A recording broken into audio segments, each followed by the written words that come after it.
नमस्कार साथियों, Pallavi coaching classes में आपका स्वागत है। आज हम पढ़ रहे हैं EMRS TGT मैथ से संबंधित पहला मॉडल पेपर। इसमें एक बार मैं आपको याद दिला देता हूं कि किस प्रकार से प्रश्न पूछे जाएंगे। तो सबसे पहले एग्ज़ाम जो होगा वो ऑब्जेक्टिव टाइप होगा और 120 मार्क्स के लिए होगा, मतलब 120 नंबरों के लिए। इसमें जो नॉलेज कॉम्पिटेंसी टेस्ट है वो 30 नंबर का होगा। मतलब इसमें अपन को जो नॉलेज है हिंदी इंग्लिश उसके बारे में हमें पता होना चाहिए। और इसमें एक सब्जेक्ट और होगी, कौन सी, चूजन सब्जेक्ट, यानी कि अपने पास जो सी, जैसे अपन ने हिंदी चुनी है तो हिंदी में देना पड़ेगा, इंग्लिश चुनी है तो इंग्लिश देना पड़ेगा, ठीक है। और हिंदी और इंग्लिश का तो हमें देना ही पड़ेगा। इनमें कंपलसरी है पास होना। जब तक हम इनमें पास नहीं होंगे तब तक हमारे ये वाले ऊपर के जो पेपर हैं, जो सब प्रश्न आएंगे उनके आंसर जो भी होंगे वो चेक नहीं करे जाएंगे, ठीक है। और इनमें लाने हैं हमें 40%, सब में 40% लाने हैं, यानी कि कम से कम 4% तो इसमें सही होने चाहिए, तभी जाके हमारा आगे का पेपर क्या होगा, चेक होगा।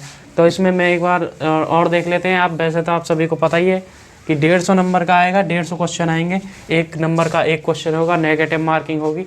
और इसमें 10 नंबर के जनरल अवेयरनेस आएंगे जो कि शिक्षा से संबंधित होंगे। उसके बाद 10 होंगे रीजनिंग एबिलिटी से संबंधित, 10 हैं इसमें ICT यानी कि कंप्यूटर से संबंधित। उसके बाद 10 हैं टीचिंग एप्टीट्यूड से संबंधित। और सब्जेक्ट के आएंगे 65 + 10 + 5। इसमें 5 नंबर में देखो क्या है, 5 नंबर में है NEP 2020, यानी कि नेशनल एजुकेशन पॉलिसी जो किया है 2020 की, जो नेशनल एजुकेशन पॉलिसी है उसके 5 क्वेश्चन आएंगे यहाँ पर, ठीक है। और सब्जेक्ट के आएंगे अपने पास 65, जो भी आपका सब्जेक्ट है, अपना मैथ है तो मैथ के अपने 65 क्वेश्चन आएंगे। उसके बाद ये इसकी जो शिक्षण विधियाँ होती हैं उसमें से आ जाएंगे 10 नंबर के क्वेश्चन। और ये आप समझ भी गए होंगे, ठीक है। अब चलते हैं अब अपने पहले मॉडल पेपर की तरफ। तो वही अपना तरीका रहेगा, प्रश्न करेंगे।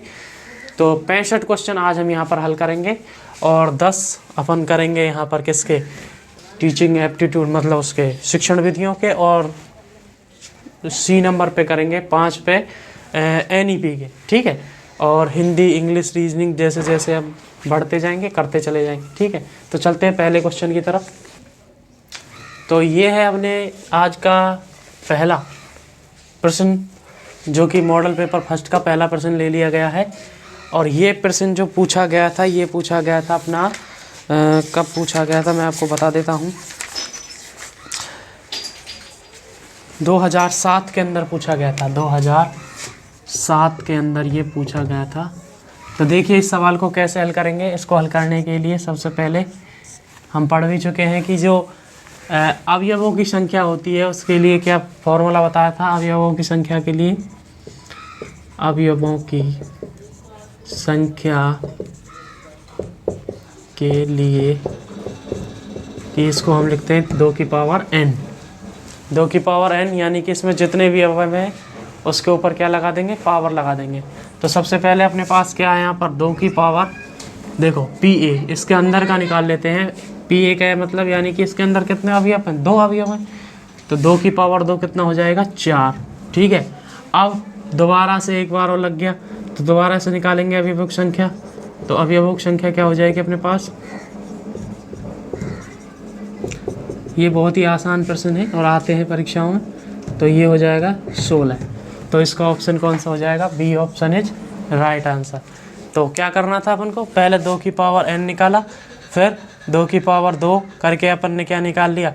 ओहो ये उल्टा हो गया, ऐसे करना है। 2 की पावर क्या लिखना था, 4। 2 की पावर 4 क्या होता है, 16, ठीक है। क्योंकि अगला पद क्या आया यहाँ पर, 4 आया था तो 4 रख दिया, इस प्रकार से 16 आ गया, ठीक है। अब चलते हैं नेक्स्ट सवाल की तरफ। ये है अपना दूसरा क्वेश्चन। देखो ये 2008 में पूछा गया प्रश्न है। निम्न में से सही कथन है, हमें इसमें से सही कथन छांटना है कि सही कथन कौन सा है। तो सबसे पहले यहाँ पर देखिए ए क्या है, एक समुच्चय है। और PA क्या है, एक घात समुच्चय है। A क्या है, एक समुच्चय है, मैं बता दूंगा आपको। और साथ में PA क्या होता है, PA आप जानते हो ये होता है घात समुच्चय। क्या होता है, घात समुच्चय। और इसको अपन ऐसे भी लिख सकते हैं 2 की पावर A के रूप में, ठीक है। तो ये क्या कह रहा है, देखो पहली लाइन क्या कह रही है, ए यूनियन ऑफ घात समुच्चय पी ए, ठीक है। ये बराबर किसके होगा, पी ए के। ये अगर ए होता तो शायद हो सकता था, लेकिन ये क्या हो जाएगी, गलत। अब उसके बाद देखो इंटरसेक्शन में भी ए इंटरसेक्शन पी ए बराबर ए, यहाँ इंटरसेक्शन होने पर ए नहीं आएगा, क्या आता, पी ए आ जाता। और ए माइनस पी ए बराबर ए, यानी कि ए एक समुच्चय में से अगर घात समुच्चय घटाते हैं तो उसके बाद क्या आता है, पूरा पूरा ए बच जाता है। उसके बाद देखिए पी ए माइनस ये छोटे कोष्टक में ए, ये पी ए, ये क्या है, ये भी एक गलत कथन है यहाँ पर। तो अपने पास जो राइट आंसर हो जाएगा वो कौन सा हो जाएगा, सी ऑप्शन राइट हो जाएगा। क्योंकि जब हम समुच्चय में से या तो इंटरसेक्शन करें या यूनियन करें या फिर इस प्रकार से इसमें से इसको घटाएं तो क्या बनता है, ये सभी कथन क्या है, गलत है। अपने पास जो राइट आंसर है वो ए माइनस पी ए बराबर क्या होगा, ए हो जाएगा, सीधा सीधा। ये सभी क्या है, गलत है। ए यूनियन पी ए, ये पी ए क्यों बनेगा, ये तो ए बनेगा। और ए इंटरसेक्शन पी ए, ये इसमें से हम इसको घटा रहे हैं एक प्रकार से, तो यहाँ पर पी ए बनना चाहिए था, ए माइनस पी ए। ये यहाँ पर क्या है, इंटरसेक्शन, ये ए बन रहा है, ये बात सही है, ठीक है। ये क्योंकि ये इसी के क्या होते हैं, समुच्चय ही तो होते हैं। घात समुच्चय बनाने के लिए क्या है, बताया था ना। जो अब चलते हैं नेक्स्ट अगले सवाल की तरफ। अब देखिए ये अपना तीसरा क्वेश्चन है। तो 8 अंकों की कुल संख्या जिनमें सभी अंक कैसे हैं, भिन्न भिन्न है। सभी अंक कैसे हैं, भिन्न भिन्न है। और 8 अंक है, तो सबसे पहले हम जानते हैं कि अंक कितने होते हैं। अंक होते हैं अपने पास 10। 10 कौन कौन से, 0 1 2 3 4 5 6 7 8 9, ये सभी कितने हैं, 10 हो गए। अब इनमें सभी अंक भिन्न भिन्न है और 8 अंकों की हमें संख्या लेनी है। तो सबसे पहले देखो 10 में से हम कितने चुनेंगे, यहाँ पर हम चुन लेंगे 8, सही है।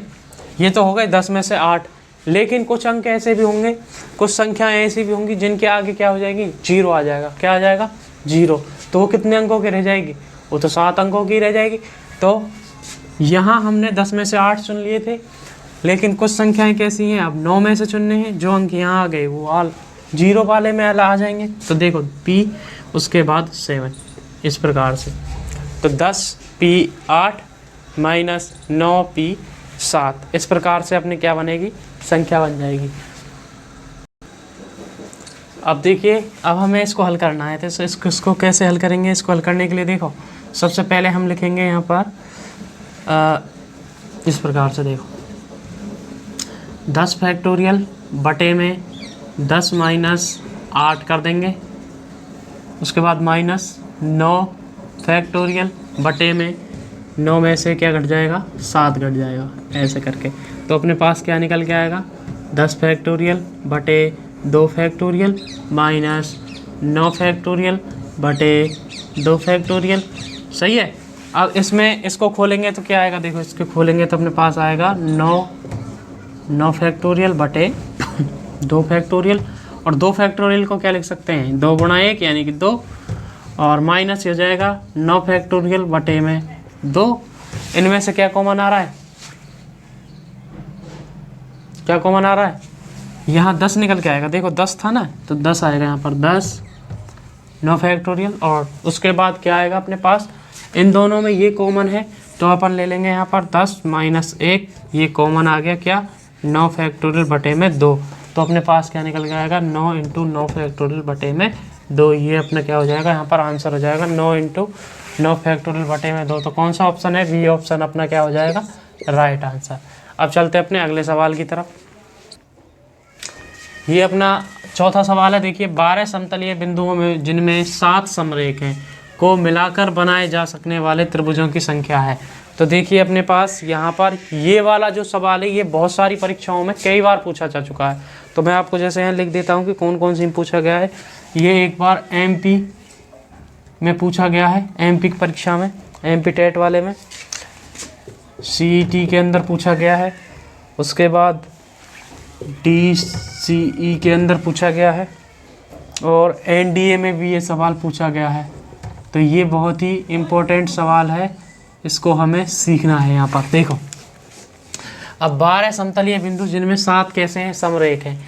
12 में से 7 कैसे हैं, समरेख हैं। और बनाने क्या है, त्रिभुज। त्रिभुज कितने बिंदुओं से मिलकर बनता है, 3 बिंदुओं से।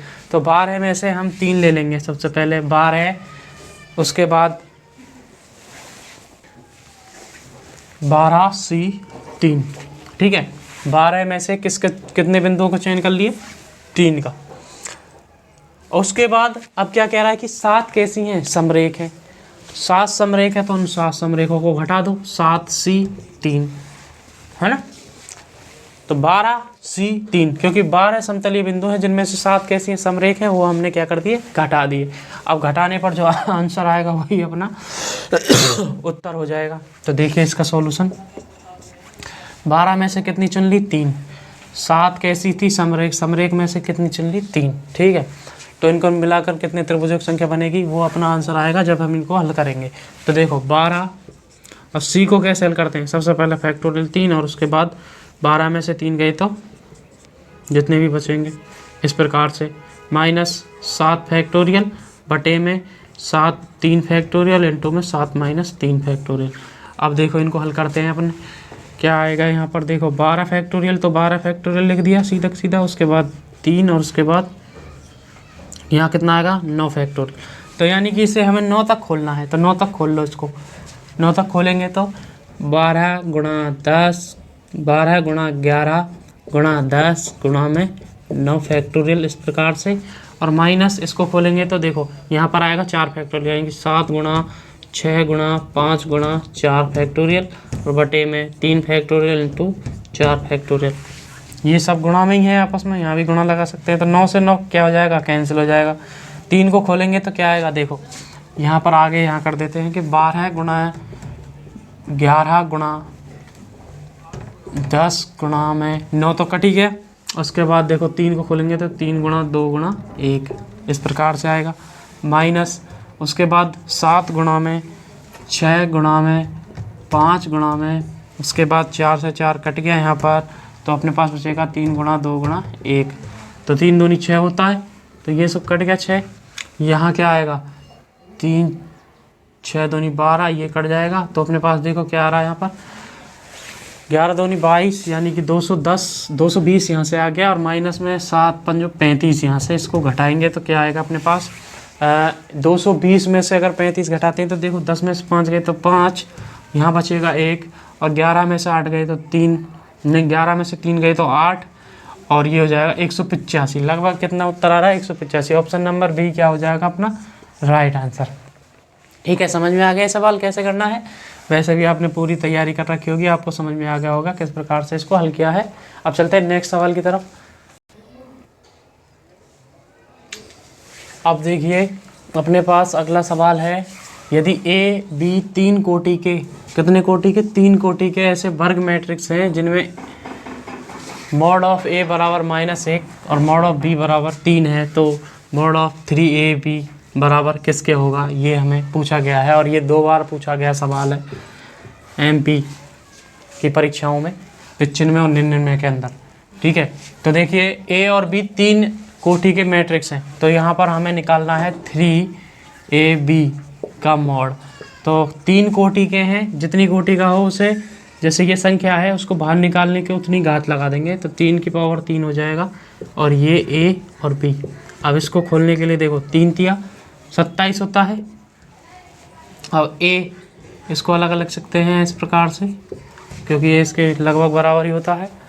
तो अपने पास क्या है यहाँ पर, ए की जगह हम रखेंगे -1 और बी की जगह रखेंगे 3। तो 27 गुणा में, ये गुणा में है, -1 गुणा में 3, तो अपने पास हो जाएगा -81। ये हो जाएगा अपना आंसर। कौन सा ऑप्शन है, B option is right option. तो देखो ये था आपका 5 नंबर का सवाल। अब चलते हैं छठे सवाल की तरफ। आशा करता हूँ आपको समझ में आ रहे होंगे सवाल। अपना अगला सवाल देखिए, ये सवाल जो है ये 2020 की परीक्षा में पूछा हुआ एक सवाल है। आप देखिए यहाँ पर मैट्रिक्स है एक, इस प्रकार से 1 0 - k 2 1 3 k 0 1 व्युत्क्रमणीय है। कैसी है, यहाँ पर ये इम्पोर्टेंट है कि ये है कैसी, यदि k बराबर है ये व्युत्क्रमणीय है, तो हमें ये बताना है कि k इनमें से किसके बराबर होगा। तो देखिए इस सवाल को कैसे करेंगे।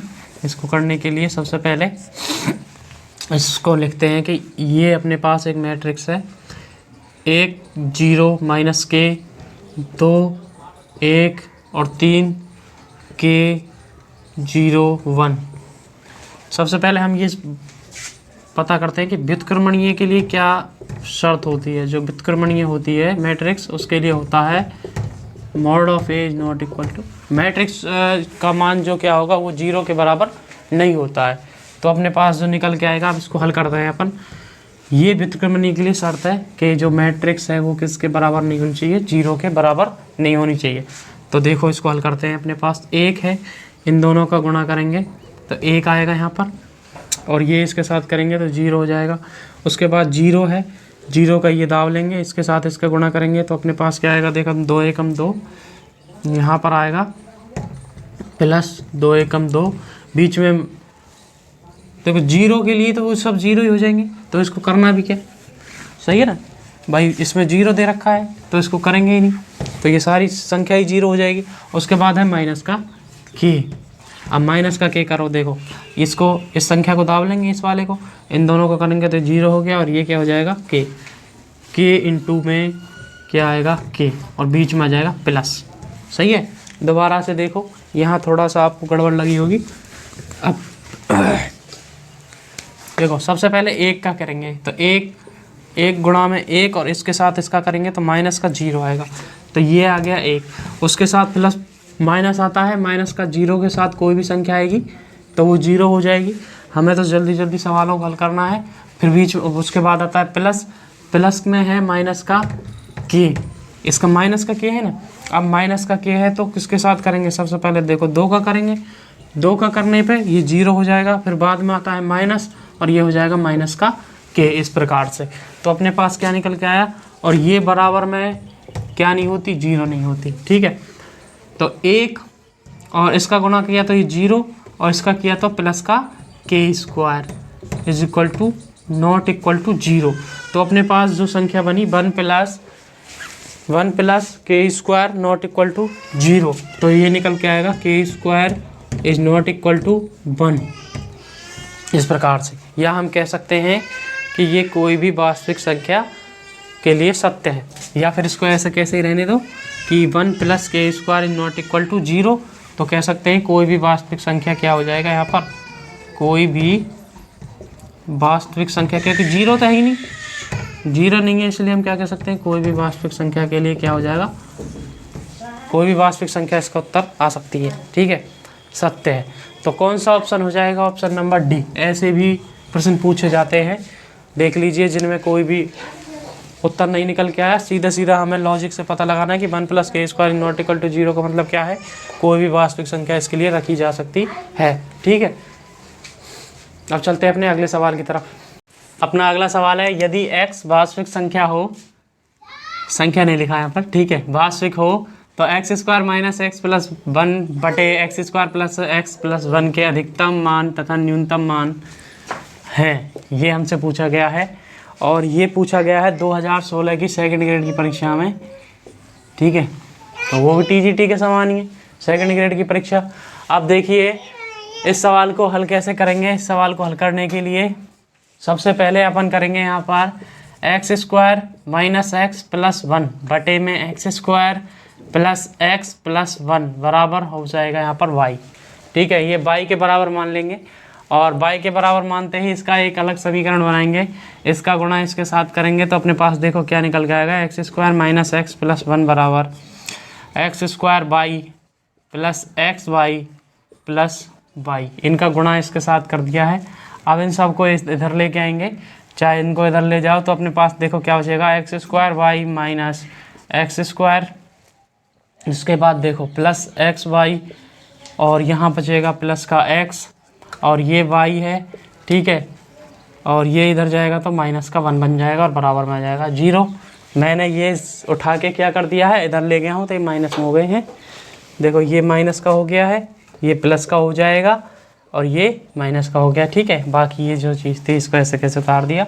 अब देखो यहाँ से एक्स स्क्वायर कॉमन आ जाएगा, तो एक्स स्क्वायर में क्या बचेगा अपने पास, वाई माइनस 1। क्या बना, वाई माइनस 1 प्लस यहाँ से एक्स कॉमन आ गया, तो अपने पास क्या बचेगा, वाई प्लस में 1 और साथ के साथ यहाँ एक है वाई माइनस 1 बराबर 0। अब ये क्या बन गया, एक द्विघात समीकरण बन गया। द्विघात समीकरण के लिए जब संख्या वास्तविक हो तो हम यहाँ लगा सकते हैं B square minus 4ac is greater than equal to 0, less than है। ठीक है, ग्रेटर देन इक्वल टू 0 और लेस देन भी होता है ये।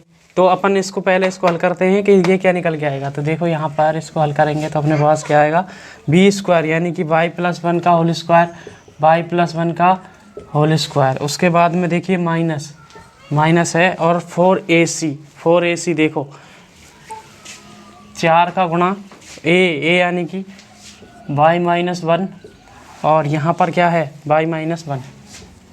अब इसको हल करेंगे तो देखो इसको ले लेते हैं इज़ ग्रेटर देन 0।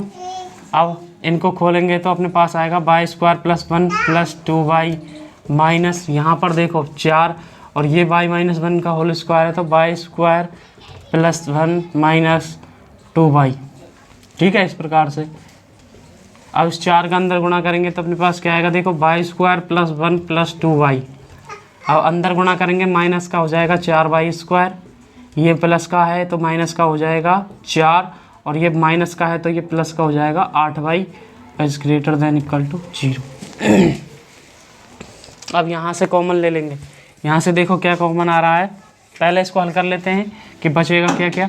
यहाँ पर आएगा 3y स्क्वायर, वो भी किसका आएगा, माइनस का, और यहाँ है 1, यहाँ है ये तो बचेगा माइनस का 3 और y में देखो y ये हो जाएंगे 10y, यानी कि ये अपने पास इस प्रकार से बनेगा। इसको थोड़ा सा मिटा के सही से लिख देते हैं तो ये आएगा 10y प्लस का 10y और साथ में आएगा माइनस का 3 is less than equal to 0, greater than equal to 0। ठीक है, अब ये एक द्विघात समीकरण है, इसको हल करना है। इसको हल करने के लिए देखो 3 तिया होता है अपने पास 9, तो ऐसे गुणनखंड करेंगे तो क्या बनेगा, देखो गुणा करने पर 9 आना चाहिए और जोड़ने घटाने पर 10 आना चाहिए। तो 9 और 1 ये ऐसी संख्या, तो माइनस का 9y और माइनस का y। ठीक है, माइनस का 9y और y। अब इन दोनों का जब हम गुणा करेंगे तो अपने पास क्या आएगा, देखो ये प्लस का बनना चाहिए तो प्लस प्लस ले लिया। ठीक है, इस प्रकार से माइनस का ये पहले से ही है और प्लस के 10y बन रहे हैं तो प्लस प्लस के ले लिए। अब इन दोनों को गुणा करेंगे तो अपने पास क्या आएगा, 9 आएगा और इनको जोड़ेंगे तो क्या आएगा, 10 आ जाएगा। और इन दोनों का गुणा करेंगे, ये दोनों पहले से ही माइनस के हैं तो ये क्या आएगा। ठीक है, इस प्रकार से। तो अब इसके जब हम लघुत्तम लेंगे तो क्या आएगा, माइनस के 3y यहाँ से कॉमन आ गया तो अंदर बचेगा y और साथ में क्या बनेगा, देखो यहाँ आएगा माइनस और यहाँ बचेगा 3, क्या बचेगा 3 और यहाँ देखिए यहाँ है प्लस 1 कॉमन आ गया, y माइनस का 3 is greater than equal to 0। अब यहाँ क्या करेंगे, देखो यहाँ आ गया y माइनस 3 और यहाँ ये कॉमन आ गया दोनों में से, अंदर बचेगा 1 minus 3y is greater than equal to 0। ठीक है, इस प्रकार से अब अपने पास 2 कंडीशन बन जाएंगी, एक तो ये आ गई, दूसरी ये आ गई। अब ये लेस देन में भी हो सकती हैं इसी प्रकार से, और लेस देन में भी हो जाएंगी तो सीधा सीधा यहीं से निकाल लेते हैं कि इसका मान क्या आ रहा है। तो सबसे पहले इसे रखेंगे y माइनस 3 बराबर 0 के, तो y बराबर एक तो आ गया 3 और दूसरा है 1 माइनस 3y बराबर 0। तो अब इसको निकालेंगे तो अपने पास क्या आएगा, देखो यहाँ पर y 3y बराबर 1, तो y बराबर हो जाएगा 1/3। तो अपने पास 2 मान आएंगे, एक तो आ गया y बराबर 3 और एक आ जाएगा y बराबर 1/3। तो ये 2 मान आ गए, कौन सा ऑप्शन, सी ऑप्शन अपना हो जाएगा यहाँ पर राइट आंसर। अब देखो ये मैंने करवा दिया है, जिनको समझ नहीं आया है वो वीडियो को एक बार पीछे करके दोबारा से देख सकते हैं। ये क्वेश्चन थोड़े से लेंथी हैं और हमें अभी बहुत सारे क्वेश्चन करने हैं। तो अब चलते हैं नेक्स्ट सवाल की तरफ। ये है अपना अगला सवाल। देखिए, यदि समीकरण X square minus 8x plus A square minus 6a कोष्टक बंद इस बराबर 0 हो के मूल कैसे हैं, वास्तविक हैं, तो हमें ये बताना है कि इनमें से कौन सा ऑप्शन अपना सही बनेगा, यहाँ पर आंसर का होगा। ठीक है, तो देखिए इसका सॉल्यूशन कैसे करेंगे। तो सॉल्यूशन करने के लिए सबसे पहले हमें वास्तविक की शर्त पता होनी चाहिए कि क्या होता है। तो ये होता है b square minus 4ac is greater than equal to 0। ठीक है, इस प्रकार से। तो यहाँ पर देखो बी का मान क्या है, माइनस का 8 है, 8 का स्क्वायर। उसके बाद ये आएगा अपने पास 4, ए का मान है 1 और सी का मान है ये रहा ए स्क्वायर माइनस 6a और is greater 0 greater than equal to हो गया 0 यहाँ पर। अब इसको देखो खोलेंगे, 64 माइनस 4 एकम 4, इनका गुणांतर करो 4a स्क्वायर और 4 सिक्की 24, ये प्लस हो जाएगा 24a is greater than equal to 0, इस प्रकार से। ठीक है, अब यहाँ पर क्या करेंगे, देखो माइनस का गुणा कर दे अंदर, तो देखो यहाँ पर अपने पास आएगा 4a स्क्वायर प्लस का, और ये चिन्ह बदल जाएगा माइनस का गुणा करते ही, तो 4a स्क्वायर ये हो जाएगा माइनस का 24a और minus 64 less than equal to 0। तो अब यहाँ से हम 4 कॉमन ले सकते हैं, तो अपने पास क्या आएगा, ए स्क्वायर माइनस 4 छक्की 24 और ये आ जाएगा 16 चौक 64।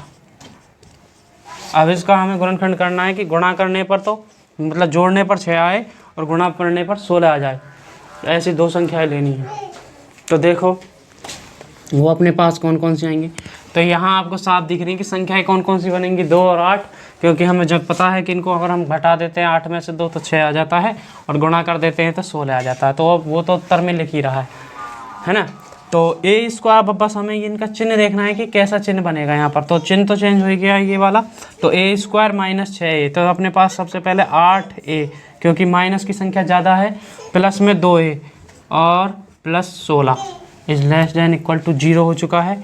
यहाँ से क्या हो जाएगा, a कॉमन आ गया, a कॉमन आ गया तो अपने पास क्या आएगा, a माइनस 8 अंदर बचेगा, a माइनस 8 अंदर बच गया, प्लस उसके बाद यहाँ ये माइनस का है, ये आ जाएगा 2 कॉमन आ गया और a माइनस 8 अंदर बच जाएगा लेस देन इक्वल टू 0। उसके बाद देखिए अब क्या होगा, ये अंदर क्या बचेगा, a प्लस 2 बच जाएगा और a माइनस 8 बच जाएगा is less than equal to 0। अब इसको हमें देखना है कि ये कैसे जमेगा। अब देखिए यहाँ पर इसको करेंगे कि a इज लेस देन, सबसे पहले हम ले लेते हैं a plus 2 is less than equal to 0, तो अपने पास आ गया a is less than minus का 2 और यहाँ ले लिया a minus 8 is less than equal to 0, तो a बराबर a is less than equal to क्या हो जाएगा, इस प्रकार से। तो इसको रख देंगे तो अपने पास क्या आएगा, माइनस का 2, इसका चिन्ह होना चाहिए इसकी तरफ, ठीक है, ऐसे करके, और ये a का 8 तो ये भी ऐसे हो जाएगा, ठीक है। तो ये बन गया अपने पास आंसर। इसका कौन सा आया, ऑप्शन नंबर कौन सा है अपना, ऑप्शन नंबर हो जाएगा सी। देखो ये वाला, ये ऑप्शन क्या हो जाएगा, राइट आंसर, इस प्रकार से, ठीक है। तो क्या किया था, सबसे पहले वास्तविक की शर्त लगा दी थी, b square minus 4ac less than equal to 0, greater than equal to 0। उसके बाद यहाँ पर चिन्ह बदलेगा, देखो माइनस का चिन्ह लगाते ही चिन्ह क्या हो जाता है, परिवर्तन हो जाता है। उसके बाद कॉमन लेने के बाद इसको हल किया है, इस प्रकार से आप इसको हल कर सकते हैं। अब चलते हैं अगले सवाल की तरफ। अपना अगला सवाल है 9वें नंबर का, यदि 1/q plus are 1/r plus P और 1/p प्लस q समांतर श्रेणी में है तो सत्य कथन पूछ रहा है कि इनमें से सत्य कथन कौन सा है। तो देखिए सबसे पहले है PQR समांतर श्रेणी में है, नंबर 2 पे है P square Q square R square समांतर श्रेणी में है। उसके बाद है 1/P 1/Q 1/R समांतर श्रेणी में है, और उसके बाद है P square 1/P square 1/Q square 1/R square समांतर श्रेणी में हैं। तो हमें ये बताना है कि इनमें से सही है अपना कौन सा है ऑप्शन। तो देखिए इसको कैसे हल करेंगे। सबसे पहले देखो समांतर श्रेणी में, समांतर श्रेणी से ही स्टार्ट करते हैं। समांतर श्रेणी में होता क्या है, तो समांतर श्रेणी के अंदर गुण होता है सार्वंतर वाला। कौन सा, सार्वंतर वाला। तो यहाँ पर हम सार्वंतर देखेंगे। क्या देखेंगे? सार्वंतर। तो दूसरी संख्या में से पहली संख्या घटाएंगे, यानी कि 1/RP R plus P minus 1/Q plus R, और बराबर हो गई किसके? 1/P plus Q minus 1/R plus P के, इस प्रकार से। तो इन दोनों को ले लेते हैं लघुत्तम। तो यहाँ आएगा R प्लस P और इधर आएगा Q प्लस R, ठीक है। और ये इससे कट जाएगा, ये इससे कट जाएगा, तो अपने पास क्या बचेगा? Q प्लस R इधर बचेगा और माइनस, और यहाँ देखो इससे कट जाएगा तो ये आएगा R प्लस P, और बराबर में क्या आएगा? देखो P प्लस Q आएगा बटे में, और R प्लस P आ जाता है। इन दोनों का लघुत्तम आ गया, P प्लस Q से कट जाएगा तो R प्लस P बच जाएगा यहाँ पर, और साथ के साथ R प्लस P तो इधर आ गया, P प्लस या R प्लस P कटेगा तो इधर आएगा माइनस का P प्लस Q, ठीक है। ऐसे बन जाएगा। अब जो कट रहा है उसे काट लेंगे। देखिए यहाँ से ये कट जाएगा R प्लस P दोनों में, सही है। यहाँ बचेगा Q प्लस R, यहाँ बचेगा P प्लस Q। अब आगे देखते हैं कि आगे क्या बचना है। तो इसे थोड़ा सा ऊपर लिख देता हूँ, कहीं अपने कैमरे में आए नहीं है। तो देखिए 1/, अपने पास, और 1/, नहीं, यहाँ पर देखो कि यहाँ पर क्या आएगा? Q plus R। तो यहाँ Q plus R minus R minus P, सही है। और बटे में आएगा अपने पास Q plus R, Q plus R। उसके बाद बराबर है, बराबर में क्या आ रहा है? देखो R प्लस P और माइनस P माइनस Q यहाँ बनेगा, और बटे में आएगा P प्लस Q। तो देखो अब इनका जो इनमें से क्या कट रहा है? इसमें R कट गया, इसमें से P कट गया, तो बचेगा क्या? तो देखो क्या बच रहा है अपने पास, यहाँ बचेगा Q माइनस P, और यहाँ क्या बच रहा है? बटे में Q प्लस R, और बराबर यहाँ क्या बचेगा? देखो R माइनस Q, और यहाँ बचेगा P plus Q, P plus Q, और इनका गुणा करेंगे आपस में तो अपने पास क्या आएगा? तो इसको हम लिख सकते हैं Q प्लस P, ठीक है। इसको हमने ये लिख दिया, इसके साथ इसका मल्टीप्लाई करेंगे Q माइनस P का, उसके बाद बराबर, और ये है R माइनस Q है, ठीक है। इसको लिख देंगे R प्लस Q। तो अपने पास ये क्या बनेगा? ये बन जाएगा Q square minus P square बराबर, ये बनेगा R square minus Q square, A square plus B square, यानी कि A square minus B square का जो होल स्क्वायर खुलता है, होल स्क्वायर नहीं, A square minus B square जो खुलता है वो खुलता है A plus B, A minus B के हिसाब से। तो इसके हिसाब से हमने इसको कर दिया है। तो अब देखो यहाँ पर Q स्क्वायर है, Q स्क्वायर इधर है, इसको ले आएंगे इधर, तो अपने पास क्या बनेगा? देखो Q square plus Q square, ठीक है, और बराबर में हो जाएगा R square plus P square, तो 2Q स्क्वायर P, और ये हो जाएगा R square plus P square. तो अपने पास क्या आएगा? देखो यहाँ पर Q स्क्वायर बराबर हो जाएगा R square plus P square बटे में 2, यानी कि हम कह सकते हैं कि जो R स्क्वायर, एक है R, शुरुआत में देते हैं P स्क्वायर, Q स्क्वायर और R स्क्वायर, ये क्या बन गया? ये बन गया इसके लिए, ठीक है। ये एक फॉर्मूला बना है, और ये फॉर्मूला किसके निशानी है? मध्य बिंदु, दोनों का मध्य बिंदु तो है इन दोनों का। देखो P स्क्वायर और R स्क्वायर का मध्य बिंदु बन गया ये। तो अपने पास जो ये निकल के आया, ये आ गया क्या है? ये समांतर श्रेणी में है। कौन सी श्रेणी में? समांतर श्रेणी में। अरे समांतर पूरा लिख देते हैं, समांतर श्रेणी में कौन से होंगे? P square, Q square, R square, तीनों किस में होंगे? समांतर श्रेणी में होंगे। तो कौन सा ऑप्शन है अपना राइट आंसर? ये हो गया P square, Q square, R square समांतर श्रेणी में है। इस प्रकार से इनका हल कर सकते हैं, इस प्रकार से बना के, ठीक है। अब चलते हैं अपने नेक्स्ट सवाल की तरफ। अब चलते हैं अपने अब चलते हैं अपने 10वें सवाल की तरफ। देखिए सवाल में क्या है, यदि अल्फ़ा प्लस बीटा बराबर π/2 है तथा बीटा प्लस गामा बराबर अल्फ़ा हो तो tan अल्फ़ा बराबर होगा। तो हमें ये बताना है कि tan अल्फ़ा किसके बराबर होगा। तो देखिए इसका सॉल्यूशन कैसे करेंगे। सबसे पहले देखो इसको हल करते हैं। यहाँ पर कि अल्फ़ा प्लस बीटा बराबर पाई बाई 2 है, तो यहाँ से हम बीटा बराबर निकाल सकते हैं पाई बाई 2 माइनस अल्फ़ा। तो दोनों तरफ 10 का यूज़ कर लो, तो अपने पास आ जाएगा 10 बीटा बराबर 10 पाई बाई 2 माइनस अल्फ़ा। ठीक है, इस प्रकार से ये कोष्टक बंद। ये मान लो समीकरण नंबर 1 आ गया है। उसके बाद दूसरी तरफ देखते हैं, एक है अपने पास बीटा प्लस गामा। इस प्रकार से इसको बना लीजिए, गामा बराबर अल्फ़ा। यहाँ से अगर हम गामा निकालते हैं तो अपने पास आता है अल्फ़ा माइनस बीटा, तो 10 गामा बराबर क्या आ जाएगा 10 अल्फ़ा माइनस बीटा। ठीक है, अब 10 गामा का मान निकालते हैं कि 10 गामा बराबर क्या निकल के आता है।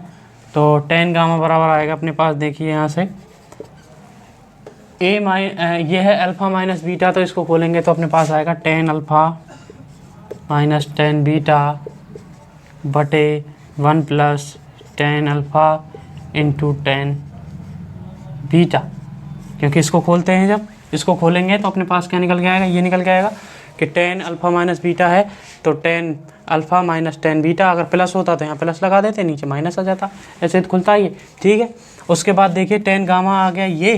तो अब क्या करेंगे, यहाँ पर देखो 10 अल्फ़ा, अब यहाँ से एक और निकल के आएगा कुछ ना कुछ। तो देखो इसको हल करते हैं कि 10 बीटा बराबर अपने पास क्या है, यहाँ पर 10 पाई बाई 2 माइनस अल्फ़ा। इसको हम लिख सकते हैं किसके बराबर है, कि कॉट अल्फ़ा के। तो 10 बीटा बराबर क्या है, कॉट अल्फ़ा है। ठीक है, तो क्या यहाँ पर हम रख सकते हैं 10 बीटा के बराबर में क्या, कॉट अल्फ़ा। तो रखो इसको, तो अपने पास क्या आएगा, देखो 10 अल्फ़ा माइनस 10 बीटा। यहाँ पर नहीं रखेंगे, कहाँ रखेंगे, नीचे की तरफ। तो 1 plus 10 alpha into cot alpha. सही है, इसके हिसाब से तो ये बन जाएगा अपने पास एक।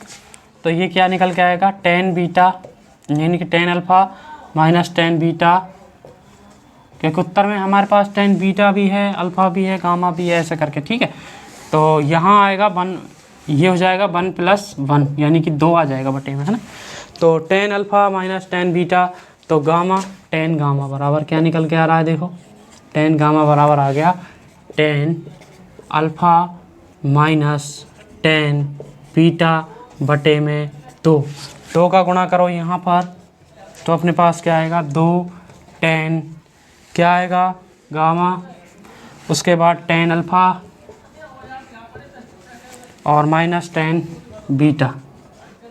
अब यहाँ से 10 अल्फ़ा की वैल्यू आराम से निकल सकती है, क्या निकल के आएगी, इसको ले जाओ घुमा के इधर, तो 10 अल्फ़ा बराबर हो जाएगा, देखो 10 अल्फ़ा बराबर हो जाएगा अपने पास 10, देखो बीटा, क्योंकि बीटा पहले ले रखा है, प्लस 2 10 गामा।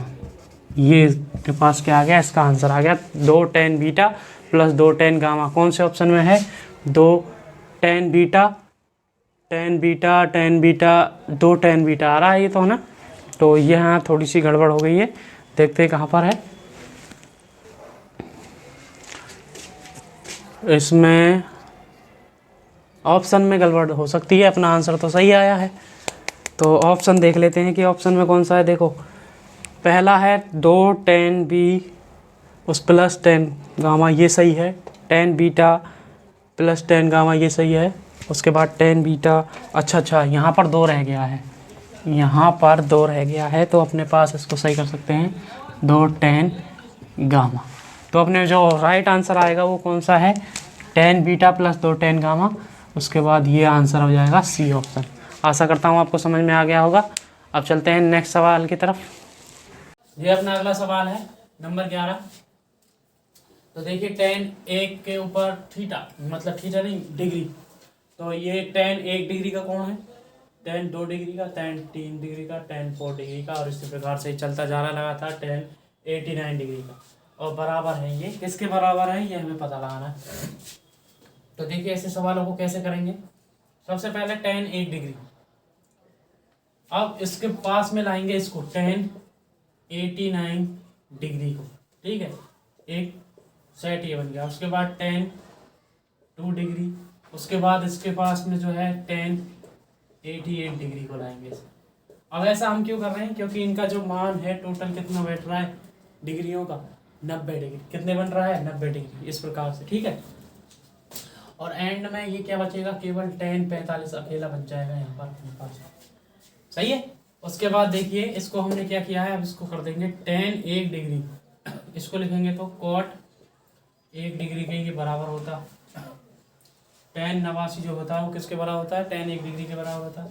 इसी प्रकार से tan 2 डिग्री है तो यहाँ पर आएगा अपने पास cot 2 डिग्री के बराबर, ये हो जाएगा किसके बराबर, cot 2 डिग्री के बराबर। और साथ ही साथ tan 45 का मान हमेशा 1 होता है।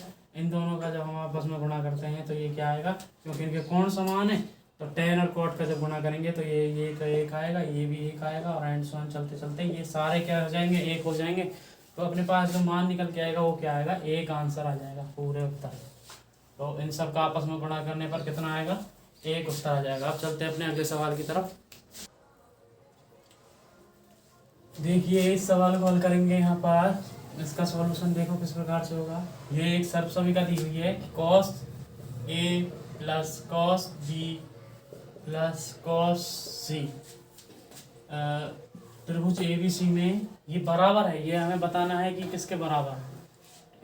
कैपिटल R बटे small r, 1 plus small r बटे capital R, 1 minus capital R बटे स्मॉल r, और उसके बाद है अगला 1 माइनस r स्मॉल r बटे कैपिटल R। उसके बाद देखिए इसको हल करेंगे तो इसका सीधा सीधा एक परिणाम है जो हमें याद रखना है कि इसका होता है 1 प्लस, क्या होता है, 1 प्लस 4 साइन A बटे 2, उसके बाद साइन B बटे 2 और साइन C बटे, ये आपने पढ़ी होगी कि इस प्रकार से एक क्या होती है, सर्वसमीका होती है, और उसका जो हल होता है ये हो निकल के आता है।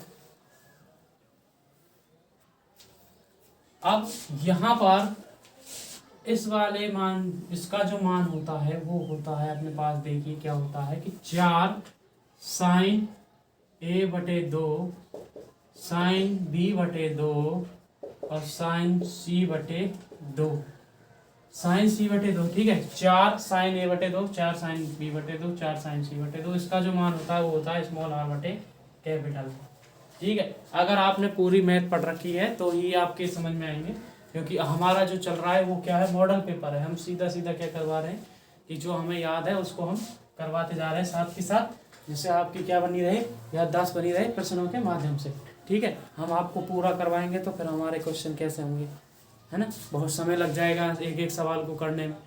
तो इसी वजह से आप देखते जाइए, सीखते जाइए कि इसके बाद क्या होगा। फिर भी मैं आपकी जानकारी के लिए बता देता हूँ कि यहाँ पर ये इस प्रकार से आती है कि स्मॉल r जो होता है वो 4r साइन A बटे 2 साइन B बटे 2 और साइन C बटे 2 होता है, ठीक है। स्मॉल r का मान है जो किसके बराबर होता है, 4r साइन A बटे 2 साइन B बटे 2 साइन C। हमने ये सीधा सीधा लिख दिया था इस प्रकार से, ठीक है। तो आप भी इसको सीधा याद रखेंगे, आशा करता हूँ मैं ऐसा। तो अपने पास क्या आ जाएगी, देखो यहाँ पर आ गया 1 और इसकी सबकी जगह पे क्या आ जाएगा, स्मॉल r बटे कैपिटल R। तो 1 प्लस स्मॉल r बटे कैपिटल R, ये अपना क्या हो जाएगा यहाँ पर आंसर। तो कौन सा ऑप्शन हो जाएगा, बी ऑप्शन अपना राइट आंसर हो जाएगा। अब चलते हैं अपने अगले सवाल की तरफ। देखिए ये बहुत ही परीक्षाओं में पूछा गया एक सवाल है। तो यहाँ पर एक है, त्रिभुज के कोण दिए गए हैं 1:2:3 के अनुपात में हो तो उसकी भुजाएं का अनुपात क्या होगा। तो इसका सोल्यूशन देखिए, जब कोण इस अनुपात में है, ठीक है, तो कोण के मान ही क्या हो जाएंगे, सबसे पहले 1:2:3 है तो यानी कि 1 + 2 + 3 यानी कि 180 के बराबर है। ये इसको x मान लिया जाए, x x x करके, तो अपने पास जो कोण के मान आएंगे सीधे सीधे ये आ जाएगा 30, ये आ जाएगा 60 और ये आ जाएगा 90। और अगर आपको समझ में नहीं आया है तो आप इनको जोड़ सकते हैं कि 1 यानी 1 + 2 + 3 यानी कि 6 हो गया। 6 का भाग इसमें लगाएंगे, x का मान आएगा 30, 30 का गुणा इसके साथ करो, 30 ये आ गया, इस 2 के साथ करेंगे तो 60 आ जाएगा, और 3 के साथ करेंगे तो 90 आ जाएगा। तो तीनों कोणों का मान अपने पास आ गया 180, तीनों कोणों का मान आ गया। तो एक का आ गया 30, एक का आ गया 60, एक का आ गया 90।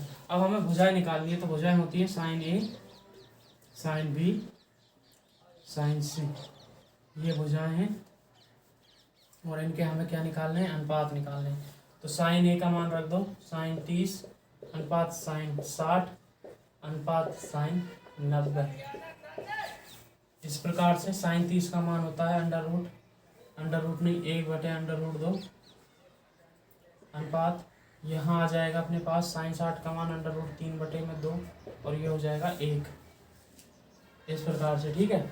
अब यहाँ क्या करेंगे, देखो यहाँ √2 है, यहाँ 2 है, इन सब में एक ऐसी संख्या का गुणा करेंगे जिससे नीचे की संख्या क्या हो जाए, कट जाए, हाँ कट जाएंगे। तो कैसे होगा, देखो यहाँ पर थोड़ा गड़बड़ा है। तो साइन 30 का मान होता है 1/2। साइन 30 का मान क्या होता है, 1/2 होता है। तो अपने पास यहाँ 2 है, यहाँ 2 है, यहाँ 1 है। तो साइन 30 का मान हो गया 1/2, साइन 60 का √3/2 और साइन क्या है ये 90 का मान आ जाएगा 1।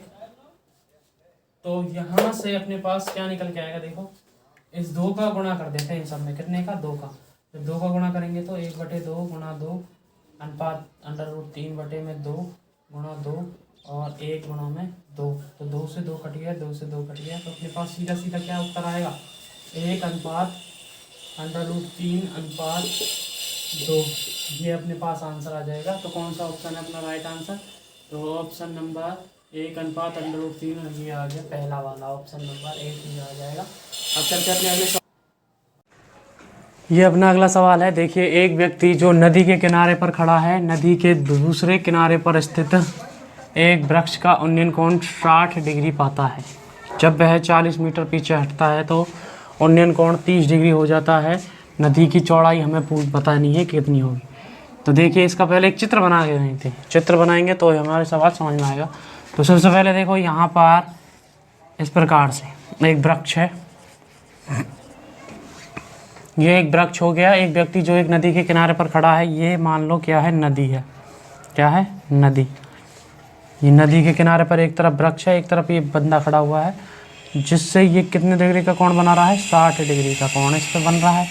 अब क्या कह रहा है कि वह 40 मीटर पीछे हटता है। यहाँ से वह 40 मीटर पीछे हट गया, 40 मीटर पीछे हटते ही क्या हो जाएगा, तो उन्नयन कोण 30 डिग्री हो जाता है। यानी कि अब जो कोण बन रहा है वो 30 डिग्री का बन रहा है। कितने डिग्री का बन रहा है, 30 डिग्री का। तो अपने पास देखिए यहाँ से क्या चीज़ें निकल के आएंगी। और नदी की चौड़ाई है ये, इसको मान लीजिए ए, इस प्रकार से। चलो पहले इनको बिंदुओं को नाम दे देते हैं, ए बी सी और ये हो गया डी। तो इसको मान लेते हैं हम पी, नदी की चौड़ाई को। नदी की चौड़ाई पी हमें निकालनी है। तो देखो कैसे निकालेंगे, यहाँ पर ए और बी की हमें निकालनी है। ये 60 हो गया, ये हो गया 30। तो इस कोण को देखते हैं पहले, ये 90 हो जाएगा। अब ये कोण हो गया 30 इसके हिसाब से, और ये कोण पूरा हो जाएगा 60 का। तो ये कितने का बचेगा, ये वाला बचा केवल 30 डिग्री का। ये 30 का है, ये 30 का है। तो ये वाली भुजाएं आपस में कैसे हो जाएंगी भाई, बराबर हो जाएंगी। यहाँ से तो ये 40 है तो ये भी क्या हो जाएगी, 40 की हो जाएगी। जब ये भुजाएं आपस में 40 हो गई तो बचा क्या अब इस सवाल में, देखो यहाँ पर हमें केवल और केवल ए बी का मान निकालना है। किसका मान निकालना है, ए बी का। हम जानते हैं कि लाल बटे कक्का से, देखिए लाल बटे कक्का से कि हमें किसका मान निकालना है। देखो कर्ण है, कर्ण के बाद ये क्या चीज़ है, ये आधार है एक त्रिभुज के लिए। तो आधार बटे कर्ण के लिए अपने पास आएगा cos थीटा बराबर होता है आधार बटे कर्ण, आधार बटे कर्ण। तो यहाँ से आधार बटे कर्ण लगाएंगे तो अपने पास देखो आधार में क्या है, आधार में है ए बी अपने पास आधार में है, और कर्ण है अपने पास BC। अब मान रख दो कौन कितना है, कौन है 60 डिग्री का, ये रहा 60 डिग्री। साथ के साथ ए बी का मान कितना है, ए बी का मान देखिए, ए बी हमें निकालना है। और BC का मान क्या है, BC का मान अपने पास है 40 डिग्री का। तो अपने पास ए बी का मान आएगा 40 इंटू cos 60। अब cos 60 का मान रखिए, cos 60 का मान क्या होता है, 40 गुणा में cos 60 का मान हो जाएगा अपने पास √3/2 का उल्टा, यानी 1/2। इस प्रकार से 1/2 हो गया।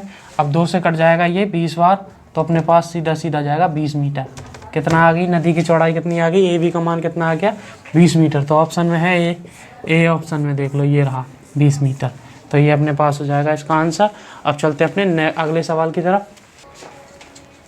अपना अगला प्रश्न देखिए, ये है कि निम्न में से कौन सा सांख्यिकीय माप ज्यामितीय रूप से निर्धारित नहीं किया जा सकता।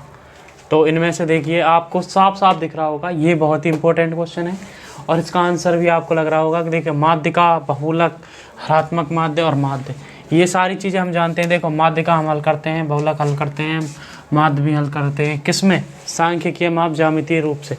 ज्यामितीय रूप से निर्धारित किसको नहीं किया जा सकता? हरात्मक माध्य को ज्यामितीय रूप से हल नहीं किया जा सकता। अब बढ़ते हैं अपने अगले सवाल की तरफ। अब चलते हैं अपने अगले सवाल की तरफ। देखिए श्रेणी 2, 4, 6, 8, 10 का प्रसरण तथा प्रसरण गुणांक ज्ञात कीजिए। तो सबसे पहले हम इसमें प्रसरण देखते हैं कि प्रसरण क्या होता है। तो प्रसरण के लिए अपन निकाल सकते हैं, अच्छा इसमें प्रसरण गुणांक के ऑप्शन हैं, प्रसरण के ऑप्शन नहीं है तो वो अपन निकाल लेते हैं फिर भी। तो प्रसरण देखो क्या होता है, प्रसरण होता है अपने पास इसका सीधा सीधा n² माइनस 1/12, ठीक है। तो n² माइनस 1/12 हो जाएगा। ये अपन को सीधा सीधा याद रखना है कि प्रसरण पूछा जाए तो इस सूत्र को लगाना है कि n² माइनस 1/12 होता है। और n क्या चीज़ है? n यहाँ पर इनकी संख्या, ठीक है। तो संख्या कितनी है इनकी? 1 2 3 4 5 है, ये 5 हो जाएंगी। तो यहाँ पर आएगा 25 माइनस 1/12 यानी कि 24/12 2। ये तो आ गया अपने पास प्रसरण, प्रसरण का मान आ गया। अब हमें निकालना है प्रसरण गुणांक, प्रसरण गुणांक का मान। तो प्रसरण गुणांक क्या होता है? देखिए सिग्मा स्क्वायर से इसे डिनोट करते हैं और अपने पास आता है x माइनस एक्स बार की पावर 2 अपॉन में n। अपॉन में क्या आता है? n आ जाता है, ठीक है। अब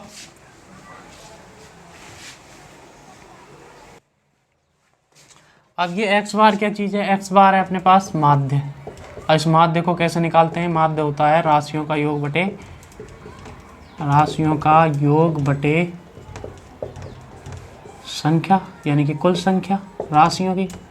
अब कुल संख्या कितनी है भाई? देखो कुल संख्या अपने पास 5 है और इनका योग कितना होगा? योग देख लेते हैं यहाँ पर, 2 4 6, 6 4 10, 8 2 10, 30 हो गया। कितना हो गया? 30 हो गया। तो अपने पास टोटल आ गए 6। तो x बार का मान तो आ गया 6, यानी कि यहाँ पर x बार का मान आ गया 6। अब x में से इसको घटाना है। तो देखो सबसे पहले आएगा 2 माइनस 6 कोष्टक बंद, उसके बाद आएगा अपने पास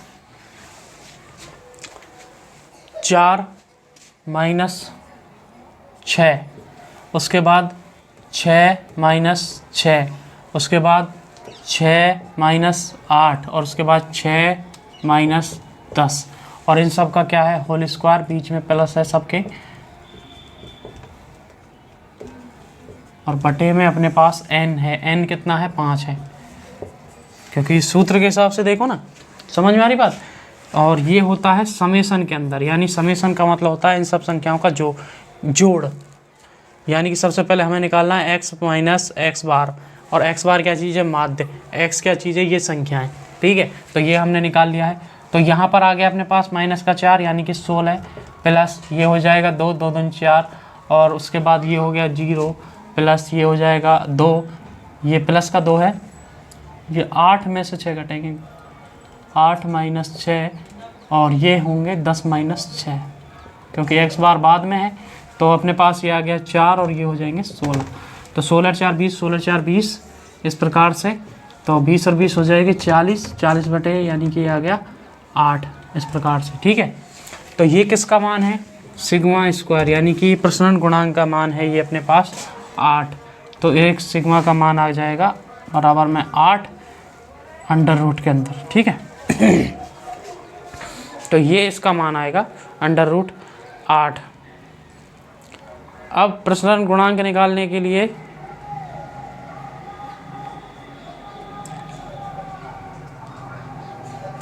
क्या करेंगे? यहाँ पर देखो ये तो था सिग्मा स्क्वायर का मान, अभी प्रसरण गुणांक अलग से निकलेगा। तो वो कैसे निकलेगा? सिग्मा गुणा में ये होता है बीच में माध्यिका, माध्यिका गुणा में 100, सिग्मा गुणा 100 बटे में माध्यिका। ये इस प्रकार से निकलेगा पर, तो सिग्मा का मान है √8 बटे में 6 गुणा में 100। तो इसको जब हम हल करेंगे तो अपने पास देखो क्या निकल के आएगा, तो सिग्मा बटे माध्यिका, ये प्रश्न गुणांक का मेन वो है सूत्र, ठीक है। सिग्मा बटे माध्यिका गुणा में 100, तो √8 बटे 6 गुणा 100, तो अपने पास जो निकल के आएगा देखो √8 का मान लगभग अपन निकाल सकते हैं कि 9 का होता है 3, तो उससे पहले कुछ ना कुछ आएगा 2 पॉइंट करके, और ये लगभग 200 से ऊपर जाएगी बाजी, तो 6 बार, यानी कि उत्तर आएगा इसका 47.14 करके। कितना आ जाएगा 47.14। तो कौन सा ऑप्शन है, ऑप्शन नंबर ए। इसको आप हल करके देख लीजिएगा, ये आपका राइट आंसर आ जाएगा यहाँ पर। अब चलते हैं अगले सवाल की तरफ। देखिए अपना अगला क्वेश्चन है, एक लंबवृत्तीय बेलन का आयतन एक गोले के आयतन के बराबर है तथा इनके अर्धव्यास भी बराबर हैं। यदि बेलन की ऊंचाई h है तथा गोले का जो व्यास है वो d है, तो कौन सा संबंध इनमें से सही है। तो अपने पास देखिए इसको कैसे हल करते हैं। इसको हल करने के लिए सबसे पहले जो चीज़ दी गई है, बेलन का आयतन किसके बराबर है, गोले के आयतन के, यानी कि πr² बराबर किसके बराबर है, गोले के आयतन के बराबर। तो गोले का आयतन क्या होता है, गोले का आयतन होता है 4/3 πr³। सही है, यही होता है ना। अब उसके बाद देखिए यहाँ बेलन की ऊंचाई तो h है और गोले का जो व्यास है वो d है, तो यानी कि यहाँ पर r बराबर हो जाएगी किसके लिए, ये अर्धगोले के लिए, ठीक, केवल अर्धगोले के लिए क्या हो जाएगी d/2, और बेलन के लिए r ही रहेगी।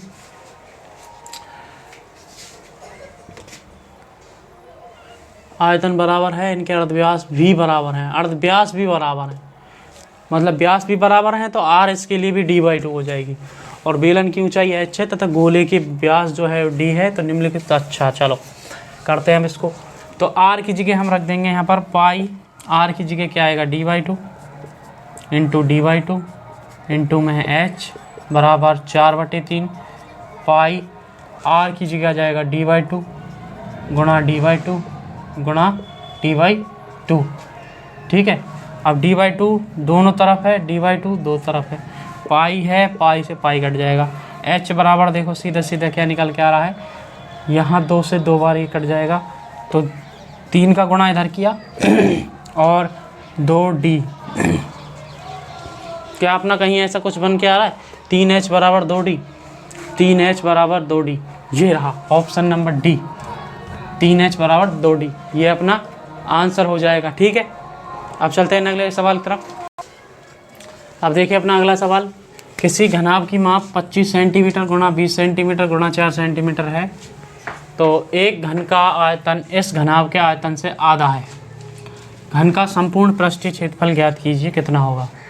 तो देखो इस सवाल को कैसे करेंगे। इसको करने के लिए सबसे पहले हमें सूत्र याद होना चाहिए। घनाभ की माप का जो आयतन होता है वो कहता है लंबाई गुणा चौड़ाई गुणा ऊंचाई, यानी कि ये सीधा सीधा आयतन दे रखा है 25 गुणा 20 गुणा में 4, और 25 चौका 100, तो ये हो जाएगा सीधा सीधा 2000, क्या है ये, सेंटीमीटर क्यूब।